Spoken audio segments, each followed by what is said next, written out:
Seja bem-vindo a mais um vídeo do canal Peixe Babel. Hoje vocês vão conhecer o primeiro ciborgue do mundo, ou pelo menos o primeiro reconhecido por um governo. Mas e o que é um ciborgue, afinal? Thank you for your cooperation. É tipo o Robocop mesmo, quando você integra partes cibernéticas para melhorar ou substituir suas capacidades. Mas se você acha que é coisa só da ficção, você está muito enganado. O cara que eu quero apresentar hoje chama Neil Harbisson e ele nasceu com uma doença que se chama acromatopsia, o que significa que ele só enxerga em tons de cinza. Daí, depois de muita pesquisa, ele descobriu uma outra forma de perceber as cores, que seria através da audição. E criou o que ele chama de iBorg, um olho cibernético que capta a luz do ambiente através de uma câmera e converte a frequência da cor em frequência sonora. Esse som é enviado para ele através de um chip implantado na cabeça. Isso possibilitou que hoje o cérebro dele faça uma associação natural entre música e cores. E daí hoje ele é capaz de criar uma sinfonia a partir das cores do ambiente, assim como pintar quadros a partir de músicas. Dá uma olhada. For example, Mozart, Queen of the Night, looks like this. Very yellow and very colorful because there's many different frequencies. And this is a completely different song. It's Justin Bieber's Baby. So it's very pink and very yellow.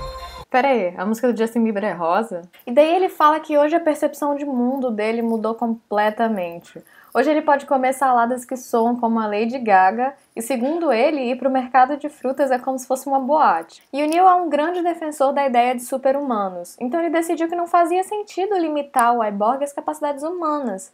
E daí ele integrou as faixas de cor do infravermelho e do ultravioleta também, que o ser humano normal não é capaz de enxergar. Além de ter acrescentado funcionalidades bem legais ao iBorg, tipo internet, Bluetooth, e hoje ele até recebe ligações a partir do dispositivo. E ele levanta uma questão bem interessante. Os seres humanos estão sempre criando dispositivos e máquinas para fazer coisas que nós não somos capazes. Então, qual o problema de criar dispositivos para integrar nos seres humanos? E mais do que isso, qual o problema de reconhecer a parte cibernética como parte do ser humano? E se você acha que não rola bullying com o ciborgue, ele tá aí para provar justamente o contrário. Em 2012, ele tweetou que ele foi atacado pela polícia porque eles achavam que ele estava filmando com aquela câmera. Então eles simplesmente arrancaram o dispositivo da cabeça dele, quebraram a câmera e ele teve que voltar para casa com a parada toda cheia de fio solto na cabeça. Mas ele também teve conquistas. Em 2004 ele lutou na justiça para que a foto do passaporte dele incluísse a câmera e venceu. E olha que naquela época a câmera era muito menos discreta e ainda não tinha a ideia do chip, então ele tinha que usar headphones. E se você está curioso para saber como o Neil ouve o mundo, ele criou um aplicativo que se chama iBorg App. É um aplicativo para Android que usa a câmera do smartphone para captar as luzes do ambiente e emitir o som correspondente.